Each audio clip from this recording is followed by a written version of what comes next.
I just thought I'd make a really quick video about exercise.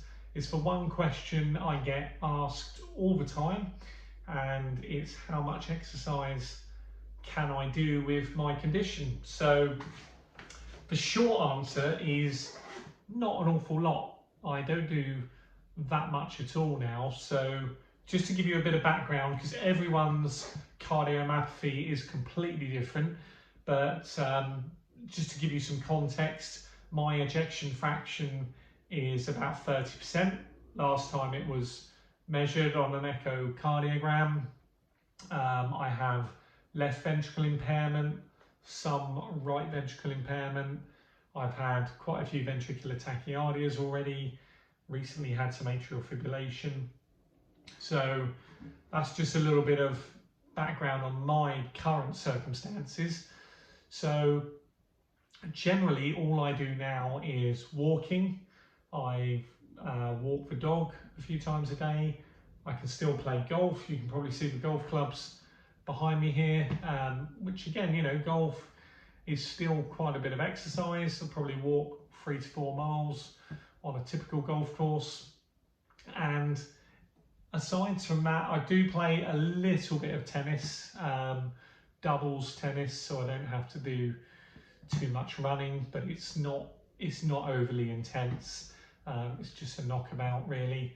And yeah, I potter around the garden. I can do bits and bobs, but that is where I am. Now, I'll just explain sort of some of the reasoning behind that. So for me, it's a twofold thing. I can't obviously do endurance sports anymore because that's you know, the worst thing you can do when you've got cardiomyopathy, and that has probably, had I known years and years ago that I was carrying this gene, that I, you know, suffered from this condition, I probably would have knocked sports on the head years and years ago, because I've probably actually done quite a bit of damage already to my heart, just where I didn't know I obviously have a condition. And you know, I've been doing marathons, triathlons, all that sort of stuff for quite a few years now, played lots and lots of football matches, and none of that is very good. You know, high intensity exercise and endurance exercise is stuff I really should be avoiding. So I now don't do any of that. Now there is a few things, I have had a few people comment on, you know, stuff they feel I could still be doing. So one of them was surfing, because someone said to me, well, physically, you know, surfing's not that hard. I disagree a little bit with that. You know, we're right on the North Sea here, and when there's a swell, when there's quite a current, sometimes just paddling out into position is fairly hard work. But for me, it's not so much that. With surfing, if I was to have a VT whilst I was out in the North Sea, and in a situation where my defibrillator goes off, the chances are, you know, I'm going underwater, I'm going to take on quite a lot of water, and potentially that would be the end of me. You know, I would sink to the bottom of the ocean, never to be seen again. So for me, that's too much risk there. It's the same as being out on the road cycling. I used to do a fair bit of cycling, but again, if I'm out on the road and I have a crazy moment or some sort of flutters, you know, it can be quite disconcerting. You can lose yourself for a few seconds, and I could be on the floor under a car. You know, I just wouldn't want to put myself or, you know, other people in that situation. So I choose not to do those activities anymore. It's obvious that I can't play anything physical, because I could smash up my device, dislodge it, you know, do myself all sorts of damage there. So to be honest, I'm just enjoying what I do. I don't really focus on the things I can't do anymore.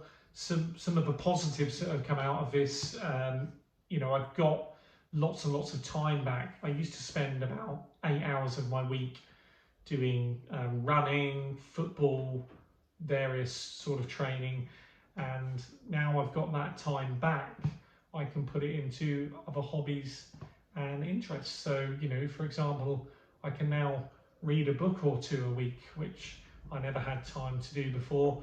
I can spend more time with my children and my wife, which, you know, I've always spent time with them, but now I can devote even more time to them.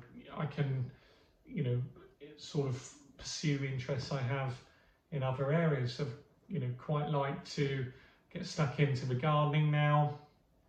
We're redeveloping our house at the minute, so I'm able to have quite a bit of input with those sorts of things. So it's not completely bad. I like to focus on all the stuff I can do rather than I can't do. In some ways, I'm really grateful that I didn't know about the condition, because I got to pursue all my sports and activities. But on the other hand, if I'd known sooner, I probably could have slowed down the progress, you know, and where I am right now. That said, I'm on a few drugs at the minute which are helping to improve the function of my heart. Entresto being one of them, which I'm sure there's a few other people out there who are currently on that. So I'm hoping after a little while we'll see some good results from that, and the function has started to improve. Now, it's worth stressing that the cardiologist did say to me when I left hospital is I must not just sit around and do nothing. So they do want me to be out walking, playing a bit of golf, keeping my body moving, because, you know, that is important, you know, to keep the heart healthy as well. So I hope that helps. That's just me. As I say, everyone's different. I know some people with ARVC who are doing loads more exercise than me. Now, whether that's a wise thing or not, I don't know. That's down to the individual. But for me personally, I don't want to progress this any further. And I don't want to have any more ventricular tachycardias. And I'm quite happy. I've made that adjustment in my head where I'm quite happy doing what I'm doing. Anyway, thank you.